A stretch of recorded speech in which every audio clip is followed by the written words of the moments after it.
there, I'm Erica Barnhart and welcome to the Pause and Fast podcast. I've lost 90 pounds using healthy eating and clean fasting, but more importantly, I've gained clarity, confidence, and a love for real self-care. This podcast is about sharing what I've learned and creating a community where we can grow together. One mindful choice, one fast, and one day at a time. Because every time you pause, it's a choice. When you stop just for a moment, you take back your control. When you sip water instead of reaching for a snack, when you breathe instead of rushing, fasting is power. Because when you pause, you're choosing yourself. So grab a cup of coffee or your water, take a deep breath, and let's dive in together. And now for a quick disclaimer. The views and experiences shared on this podcast are of my own and my guests, and they're meant for information and inspiration. They are not a prescription. I am not a medical professional, so please don't take my word over your doctor's. We'll be chatting about things like intermittent fasting and hormone health. And while it might sound like we've tried it all, your body is unique, so before changing your diet or your hormone health plan, check in with your healthcare provider. This podcast is all about sharing ideas and good conversations, not medical instructions, so always listen to your body. It usually knows what's up.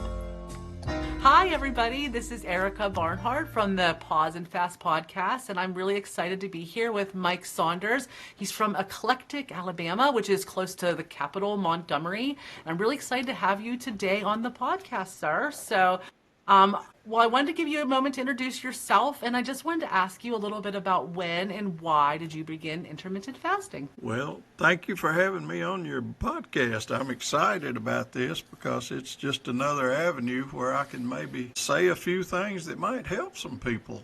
I hope so. That's why I want to do this, to help others. Well, just a little about me. I'm 73 years old, and I finally fully retired at the first of this year after 3 times of trying to retire. But people kept calling me back saying, please come help us, blah, blah, blah. So that happens. But I'm finally retired. I'm married to a wonderful, wonderful wife who actually is my partner in fasting. We fast together. That's wonderful. And that really makes it easy for both of us. My background has been in the trades. I've worked as an electrician in maintenance and actually had done the work of an engineer for many years, but now I'm just retired and enjoying life. That is awesome. And how long have you been fasting with your wife? And I also wanted to ask, did you begin fasting together or did one of you start first? I started first. Okay. And then when she saw the success that I had, she said, I want some of that too. People will notice once you start. I have a similar story. I started fasting first as well, and within about 6 months, my husband started fasting as well. And it's a really fun journey to do together, isn't it? It is. And it makes it so easy because, basically right now I'm in maintenance. Even though I have 30, 40 more pounds that I would like to shed, I'm in no hurry to do it because to me, a healthy lifestyle is more important than a number on a scale. I agree with that. Absolutely. So you did share that you've lost a good bit of weight though. So tell me a little bit about that. How much weight have you lost with fasting?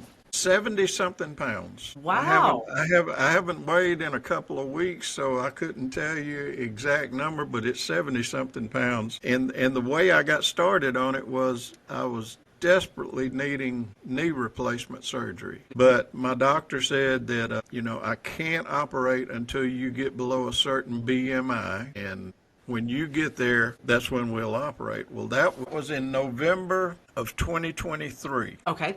Yeah, I went all through the holidays and I went back in January to weigh back in, and I hadn't lost but maybe a pound or two. And all of the old tricks that I had used before, with low carb or the different things that I'd used, gosh, you can stack them up 100 different things I've tried to lose weight over the years. None of them seemed to work. And so he told me, he said, well, I tell you what, I'll not schedule another appointment until you call me and tell me that you're at this weight. Okay. And I said, okay. And, and I understand that. And he was very, very friendly and, didn't say it in a bad way, but I know that this is something that he's dealt with many other patients before. Absolutely. So I got to noticing one of my friends on Facebook, and her name is Kortney Ewing. Okay. She would be a great person to have on your podcast, but I'm writing that down. I got to notice it, and I sent her a message, and I said, it looks like you have lost a lot of weight since I've known you for a couple of years now, she said. And she came right back. She said, yes, I've lost 143 pounds. And I said, Wow. oh my goodness, how? And so she started to tell me about intermittent fasting. And I read Jen's book. I joined Amy Jo's Facebook group. I joined Wendy Taquino's Facebook group. I joined Jalene's Facebook group, and I dove in. And that was in February of 2024. Okay, And so about 4 months after your doctor visit. yes. And in early April, I called the doctor, and I said, I need to come in. I'm down to my weight. And by the time my appointment got around, my goal weight was 331 pounds. I was at 365 when I started. Okay. And my goal weight was 331 pounds to be able to have surgery. Well, when I got to the doctor's office, I was down to 324, and he said, what are you doing? And I told him I was doing intermittent fasting. He said, well, I've heard of that, but I've never researched it. And he's so nice to me and everything, and he went ahead and scheduled the surgery, and I just kept with it. And by the time surgery rolled around in July the 10th, I was down to 310 pounds. Wow. So I had lost 55 pounds by that point. And I continued to lose weight even after the surgery, even though I was not as aggressive anymore.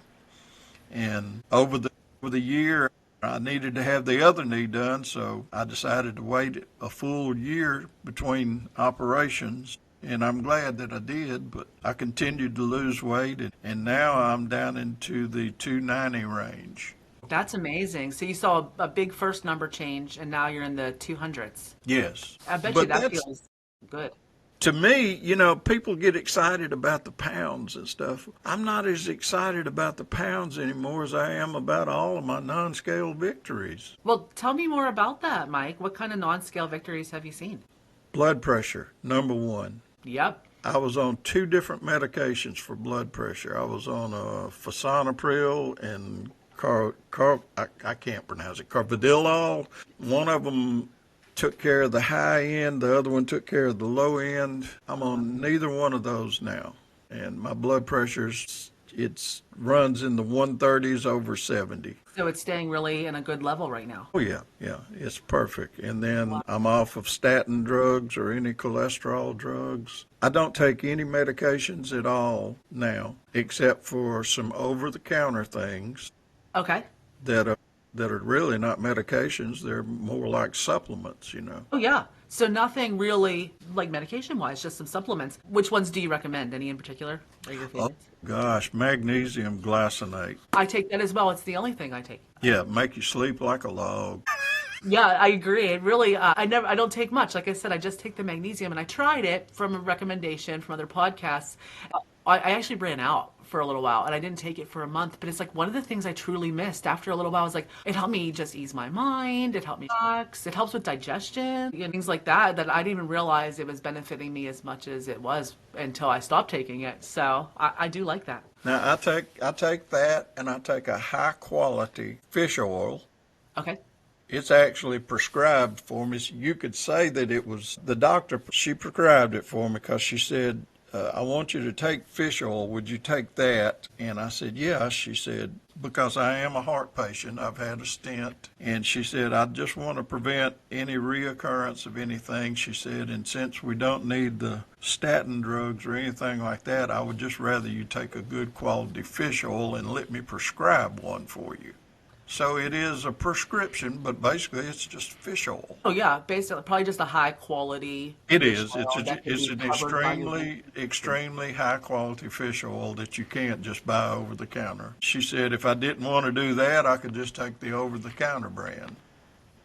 That's great news. But I take that, and I still take at a doctor's request. My cardiologist, he said, well, I'd still want you taking a baby aspirin every day, so I do that.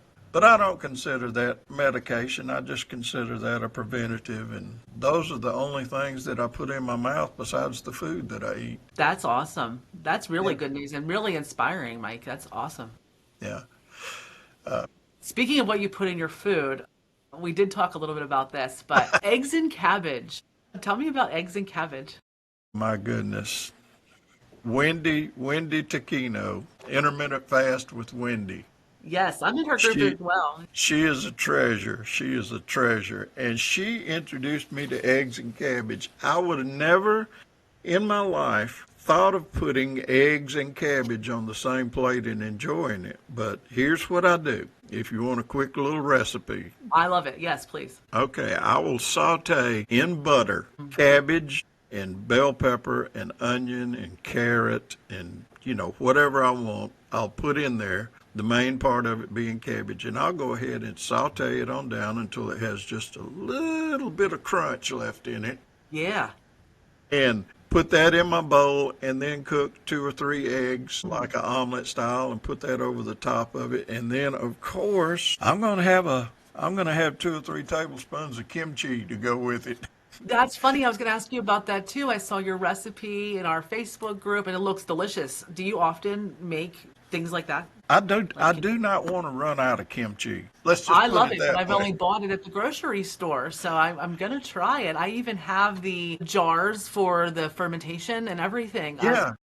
I'm partially committed, so I'm following Well, you. listen, once you get started with it, you'll be addicted to it because homemade kimchi, you can tailor it to your own taste, Yeah, and you know exactly what's in it. You know the vegetables are fresh or whatever Yeah. you like. You can let it ferment for the length of time that you want to, or you can just cut it short, however your taste. And listen to me, on top of the refrigerator is where I ferment mine because it's got a little bit of warmth, and that just kick starts that fermentation. Oh, that's a good tip. That's a Yeah. really good tip. Yeah. You ferment anything else or just kimchi right now? I have tried cabbage, but I've got a friend who is of German descent, and she makes sauerkraut. I'd And like to try that. gosh, I love her sauerkraut. She's out of it right now. She said, "Oh, I got to make a fresh batch." I said, "Well, hurry up." Yeah, hurry up, friend. We need it. That sounds delicious. I love sauerkraut. I am Yes. also of German descent, and sauerkraut has been a part of my life for a long time. My family makes it in so many Listen, different. I can eat a sauerkraut sandwich. Oh yeah, me too.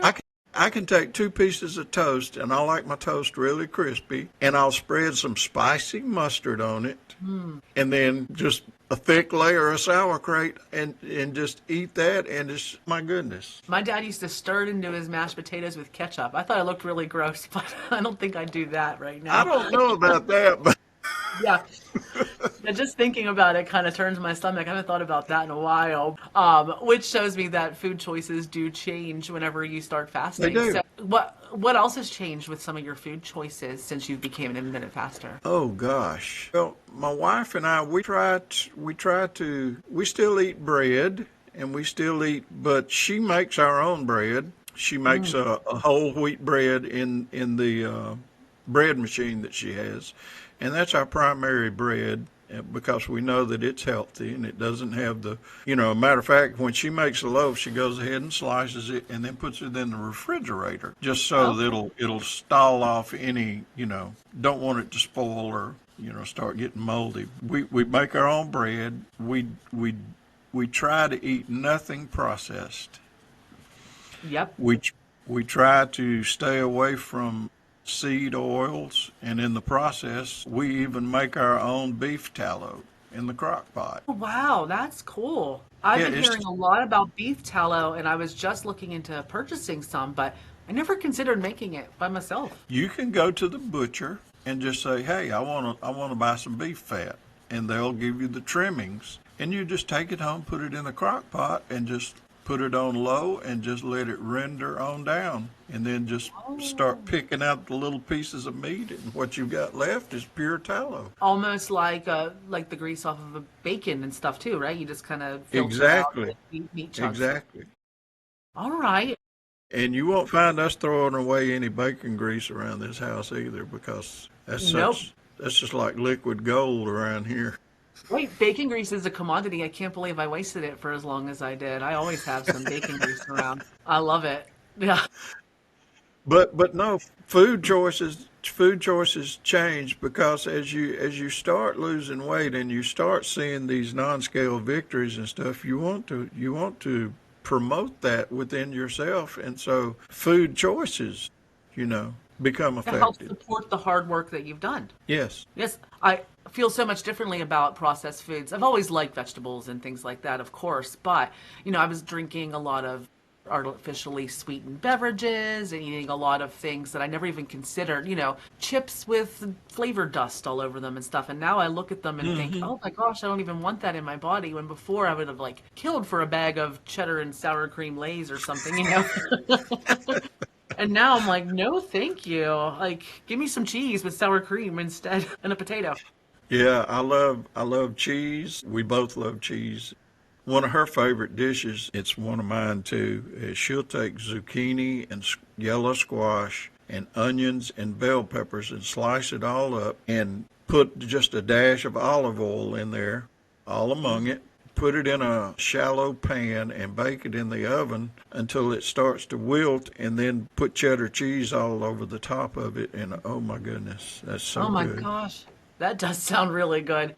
It I've been is. practicing with roasting vegetables a little bit more too. I just love roasted vegetables. And then you add cheese. Everything's better Yeah. with cheese. And you can do that in the air fryer or the oven, and then I spend a good bit of time cooking out on the Blackstone grill because that's a good healthy source for us. And I've kind of mastered salmon out there. I love salmon. Me too. And I love my Blackstone as well. Not sponsored by Blackstone at all, but I definitely love using my Blackstone. I don't even use my regular grill anymore. But salmon on the Blackstone sounds exceptionally good. Do you buy it fresh or where do you get your salmon? We go to Aldi's. Not a I love plug all for the Aldi's, but I love Aldi's, and a lot of people don't know this. Here's a little tip for you. If you're at Aldi's when they open the doors in the morning, the first thing that they've already been there for 1 hour. Our Aldi's opens at 9 o'clock. They've been there since 8 o'clock. And one of the employees will go back to the meat counter and go through everything. And if it's within a day or two of being going out of date, they'll put a 50% off sticker on it. So I go in there on at least once or twice a week, and I'm the first one waiting on them to open the doors, and I'll go back there and get that salmon. Come on. That is a great tip. I Yes. think I've hit that before by accident. I've been very excited, but that's a really good tip going first thing in the morning so you could get the healthy things that at even a discounted rate. And then you can even freeze them if you're not ready to use it. But that's where we get most of our salmon, and they have the what is it, the wild salmon. It's not farm raised and it doesn't have the Wild caught. antibiotics. You just have to make sure that you get the wild caught salmon. That sounds delicious. Yes, I Yeah. don't make salmon a lot. My family aren't big fish people, but I order it out whenever I eat. Oh yeah. So, but whatever, I'm gonna make some salmon and they could eat something else. Well, when you decide to throw it on the Blackstone, here's what you do. Okay, You I'm ready. throw it on skin side first Okay. and let it cook for just a few minutes, and then flip it over, and the skin will just peel right off. Okay. It just absolutely releases, and then you just go ahead and cook it to the level that you want. So you don't have to cut it beforehand. That just makes it so much easier. Yes. Okay, that's a great tip. And as soon as I flip it, then I'll take a knife and I'll go ahead and cut it into cubes and then finish cooking it already cubed up so it's ready to go. That's perfect. I Yeah. love these tips. Now you're making me a little hungry. I think that's just the ghrelin release, but thank you for Well, that. it's actually a little bit past time for me to break my fast for the day. Yes. Tell me about that. What's your normal eating window like? Normally, my wife and I we'll either going to do a 16-8 or we'll do an 18-6. It just Okay. depends on what we're doing, and if we get hungry, we'll break at noon. If we don't, then we'll go to 2 o'clock, sometimes 3 o'clock, Yeah.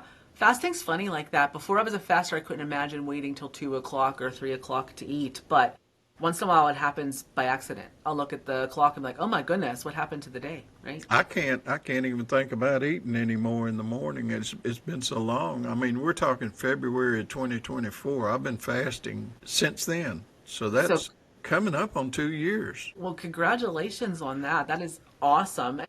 So your mindset has changed. Hard Yes. to believe. Were Yeah. you the kind of person that ate breakfast, like a morning breakfast every day? Oh my gosh, yes. I Me too. It's would, the first thing I because do. I was still working back then, and I would stop at, at a Hardee's or whatever and get a biscuit and a sausage biscuit or whatever. I mean, I didn't think about not stopping. No, it was like part of the routine. In fact, like even before I went shopping or anything, it was like, oh, but before I do anything at all, I have to eat something. Or Yeah. if we're going to go out in the morning, we have to stop somewhere first to eat. And that's not even like a blip on the radar anymore, right? Yeah. I mean, see, I work out in the gym 4 days a week. And Oh, man. I go in about 7 o'clock in the morning, and there's a group of older guys that I work out with. And we're all joking and cutting up, but we're working pretty seriously, and they're talking about, yeah, I had this before I came in, or I had a high protein shake, or I had this, and I'm like, dude,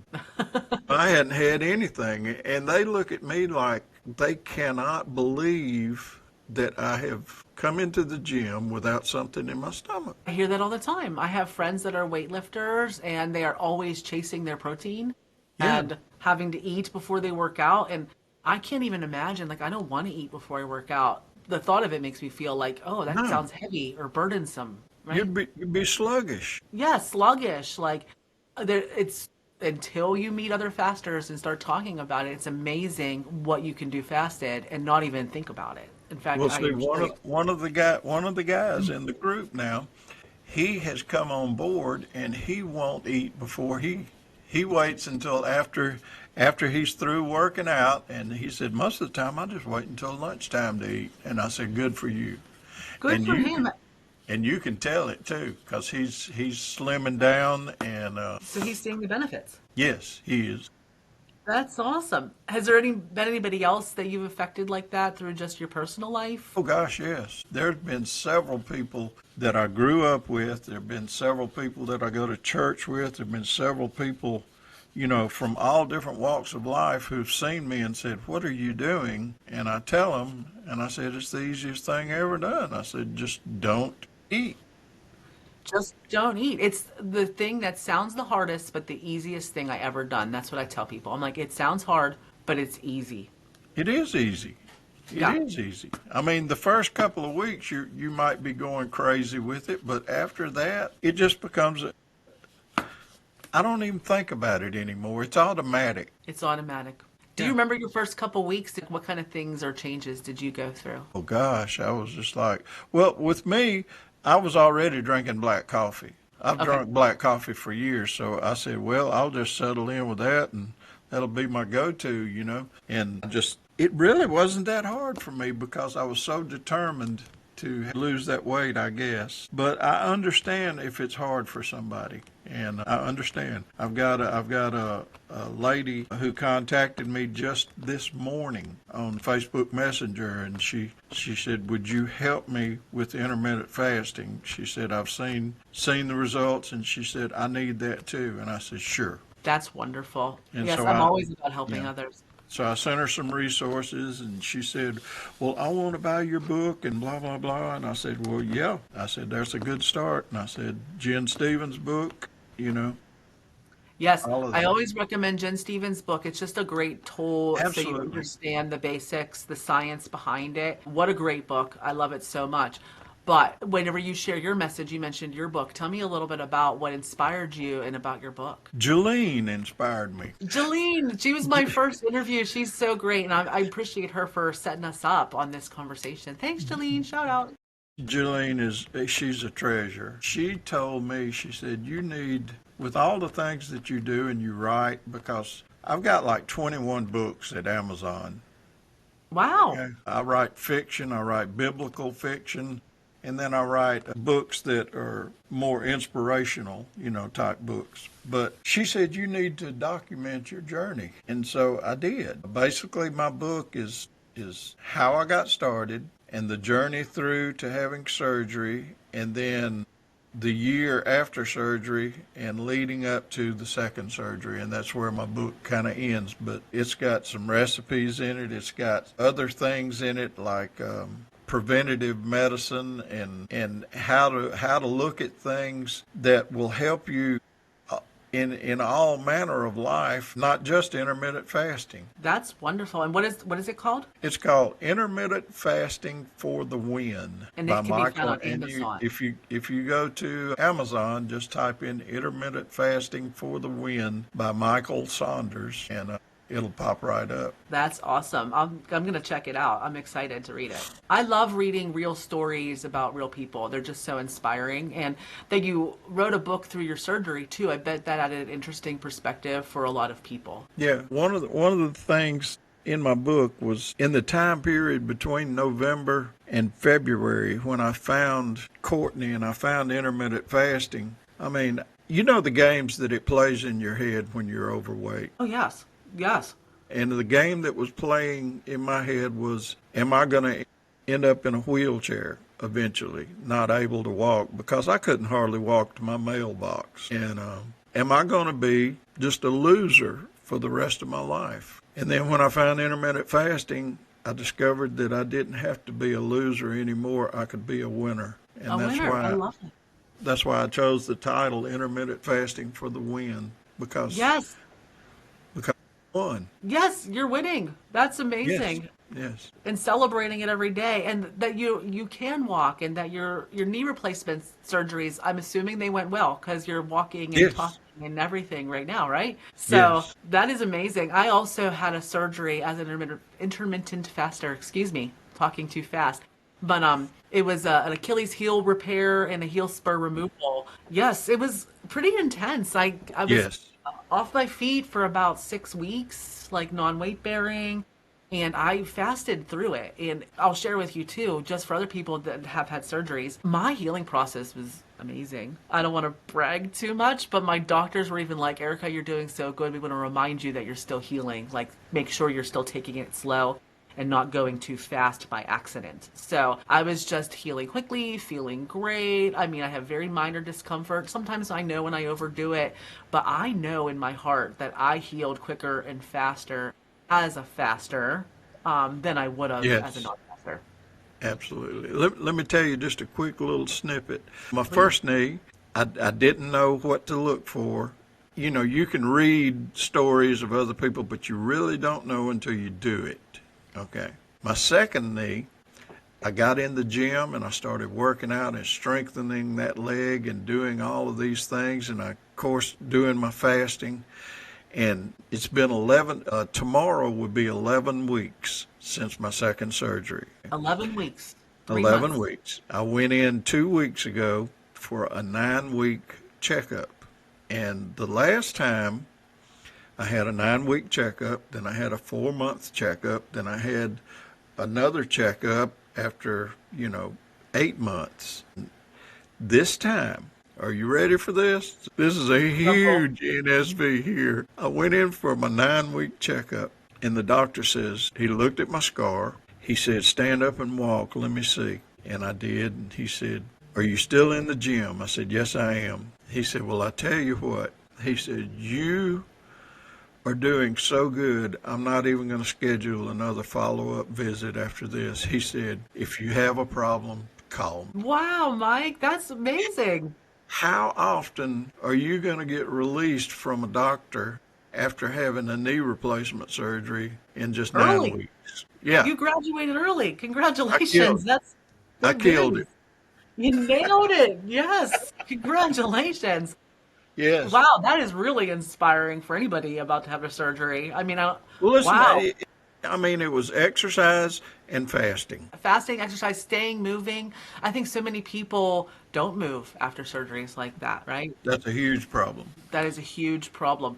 And part of just living a healthy life in general, whether you're a faster or not, is to keep moving. Because once you sit down, you get old. That's what I always heard. And I don't plan on getting old ever. So now I turn the tables on you, okay? I'm ready. Erica, how long have you been fasting?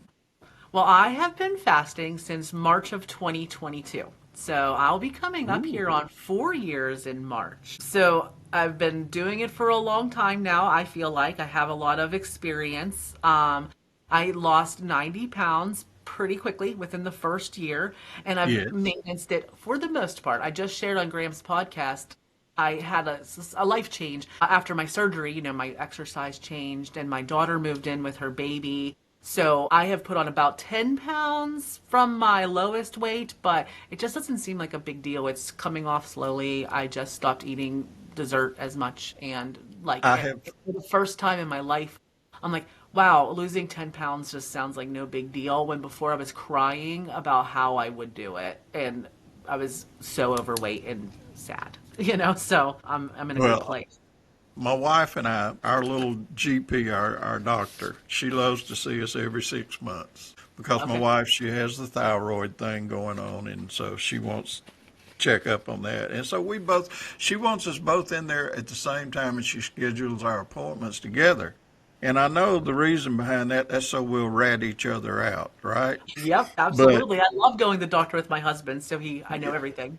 she said, your blood pressure's fine. She said, just take that fish oil, just do this. She said, could you lose 10 more pounds for me by next 6 months? I said, yeah, I think I can. And she 10 laughed and she pounds. said, she said, I know you can because she knows about fasting. One of her nurses is a faster, and she's all on board with. And that's another wonderful thing is to have doctors on board that say, "Okay, I know what you're doing, and I think it's a good thing." I love I that. am so lucky to have that too. My primary care physician, I was very honest with her, and she's like, "How are you losing weight?" I said, "Intermittent fasting." She's like, "Great, it's working. So good job." And then she also said, "Can you lose 10 more pounds?" So I understand. It's It's like it's never enough. It's never enough. It's like whenever you do a good job at work, you're like, great, can you do it again but more? I'm like, oh no. Yeah, so that will happen as well. But it feels good to know that my medical team is on board.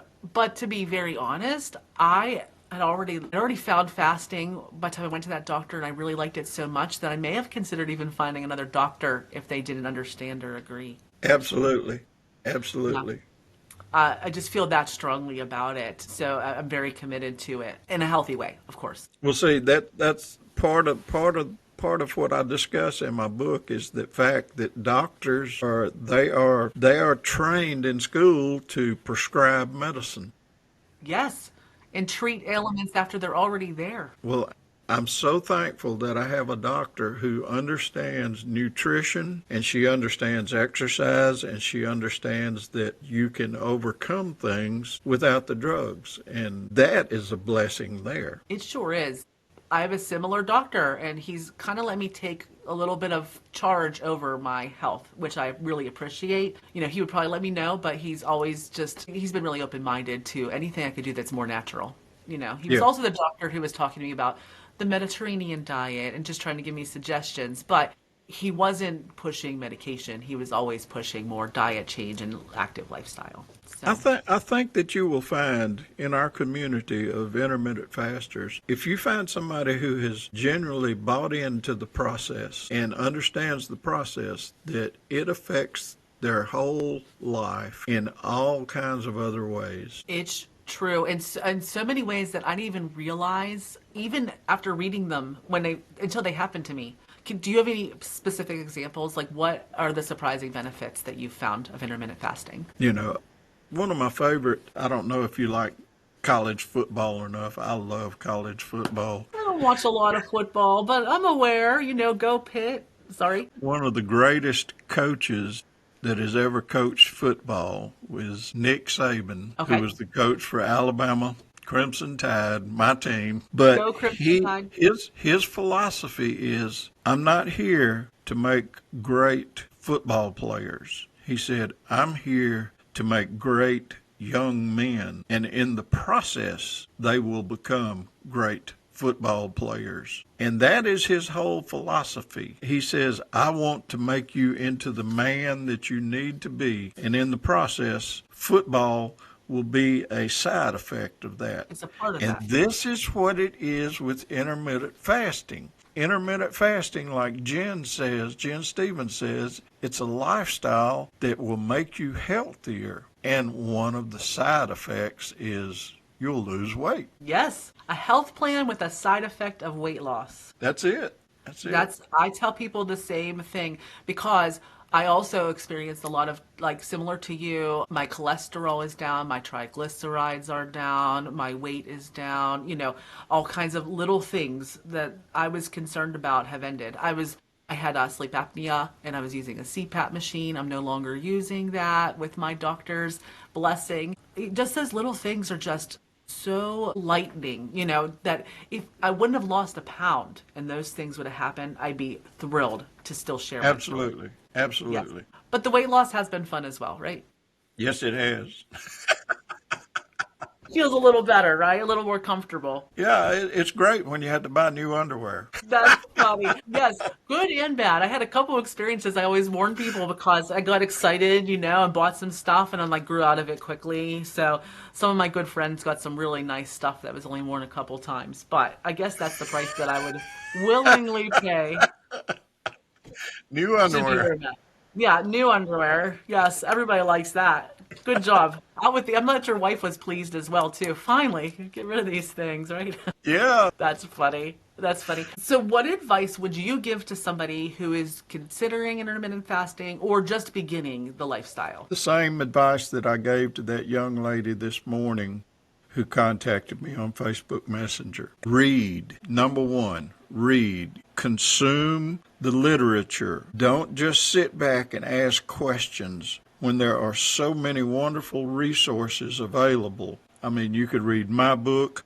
You could read Jen Stephens' book. You could read Graham Curry's book. There's so many, Jason Fung. You could read so many different things, and there's so many different YouTube channels and videos. But make sure, number one, that they are promoting a clean fast. Yes. That's the second thing. First thing, educate yourself. Second thing, do a clean fast. Do not deviate from that. Number three, don't try to be a rock star from the beginning. Ease into it with a 12-hour fast. Then move to 13, then to 14, then to 15. And whatever you need, even if you had to move on into ADF or something like that. The four basic tenets there are educate yourself and then do the clean fast and ease into it and just let nature take its course. I love that advice, Mike. I completely agree. Ease into it. I've had so many people reach out to me who said, I want to start intermittent fasting. Should I start with ADF? And I'm like, oh my goodness, no, please don't, right? Because I myself have done a little bit of ADF. I would say that I didn't even try it though until I was about 6 months in. I was in a group and they were doing a mealless Monday and I just really wanted to see what that felt like. And I do like ADF once in a while, but I never recommend people start there. That would be No. silly. Yeah. I say if you're a little nervous, just even start focusing on that 12 hours. Like I'm done eating Yes. at 8 p.m. I'm not eating again until 8 a.m. Just to stop the late night snacking or something and then slowly ease into it because it's a marathon, Mike. It's not a race. We don't have to get there by next week. It's okay. Before intermittent fasting, I'd go to bed at 8 o'clock. I've always liked to go to bed early. By midnight, I was up looking for something to eat. Midnight snack. It's a thing. Yeah, yeah. And I could eat a half a box of Cheez-Its, And what did that Back, even do? and then go back to sleep and then wake up in the morning and head out to work and grab a biscuit on the way to work and then a snack before lunch. And it was just a roller coaster. And once I stopped that roller coaster, everything became easy and everything became normal again. Normal is fasting. Yes. People always ask me too, like, are you still doing that? I'm like, this is what I do now. Duh. Duh. It's hard to imagine, but people are like, don't you miss having snacks? I'm like, actually, no. And sometimes I do still have snacks in my eating window. I could still have them, but I do not miss eating all day at That's all. like people say, well, I just love my breakfast. I love my eggs and bacon and blah, blah. Have it for supper. We do that. We probably do that almost once a week. Yeah.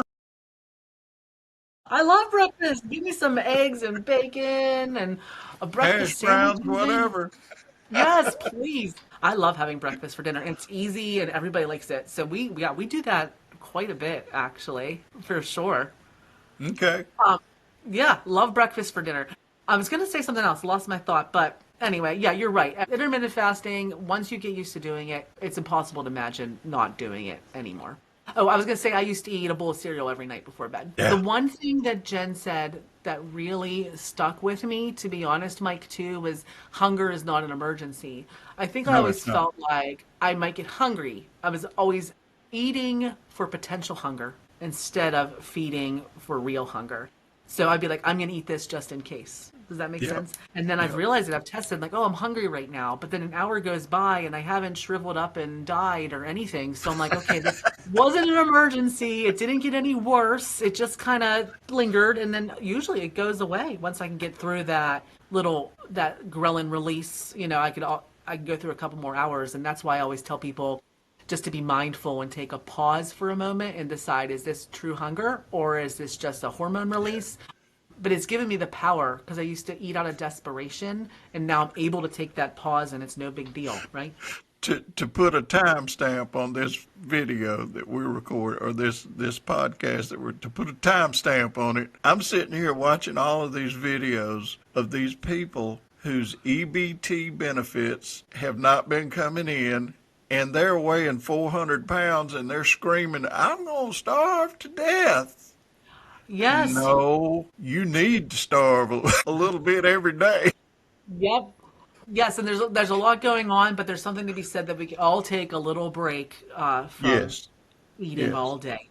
Yeah. yes. Nobody needs that. And so much processed food and everything too. I think it's just so important to be Oh mindful about gosh. what you're eating. I even heard somebody say once, well, a lot actually, where I'm 45, so I was born in 1980, just to give you an idea. So I grew up kind of in a processed food era. Like I remember Yes, you my did. grandmother taking a microwave cooking class and experimenting on us grandkids and all of the things. But my father's age, they ate 3 square meals a day, and that was the end. And they even still had dessert every night. My grandmother worked at a bakery, but they had like breakfast, lunch, dinner with dessert, and there was so much less obesity in the world just by taking a pause for a minute. Now I'm a consultant for small businesses, and I'll walk into their back rooms, and it's flooded with snacks and energy drinks Yes. and sweetened beverages. And it just makes me a little bit sad to think that that's what people are fueling with themselves with all day, right?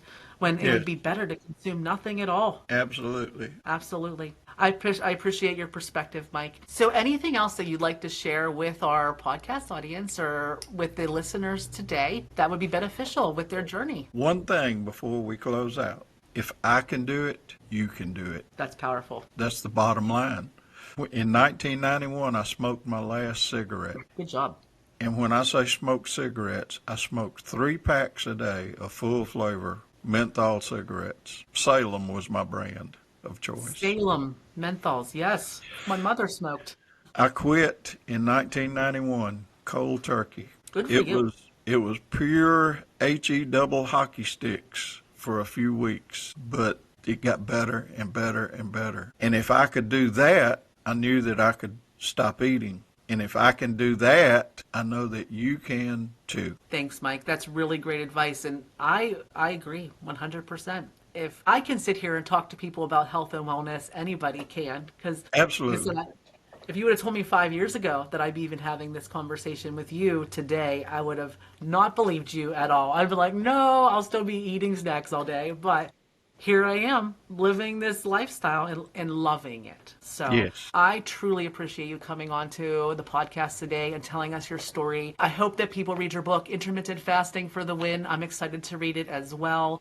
And everything that you're doing just to help out your community in every way. I think that that's wonderful. So thanks for giving back, Mike. Absolutely. Well, freely I was given, so freely I give back. That's wonderful advice. Thank you. All right. It's been All right. great. Talk to you later. Keep fasting. Been great. All right. Bye. Thank you so much for listening to the Pause and Fast podcast. It truly means the world to have you here, showing up for yourself and this community. If you want to keep the conversation going, come and join us at the Pause and Fast Facebook group. It's where we connect, share, and support each other on this journey. You could also follow me on Instagram and TikTok at Pause and Fast for more tips, stories, and updates. And if you feel called to share your own fasting or health journey, I would be honored to hear it. Just send me an email at pounds.And.fast@gmail.com. Your story might actually be exactly what someone needs. Thank you again for listening. I'm cheering you on, and until next time, let's keep moving forward together for better health. Have a great day.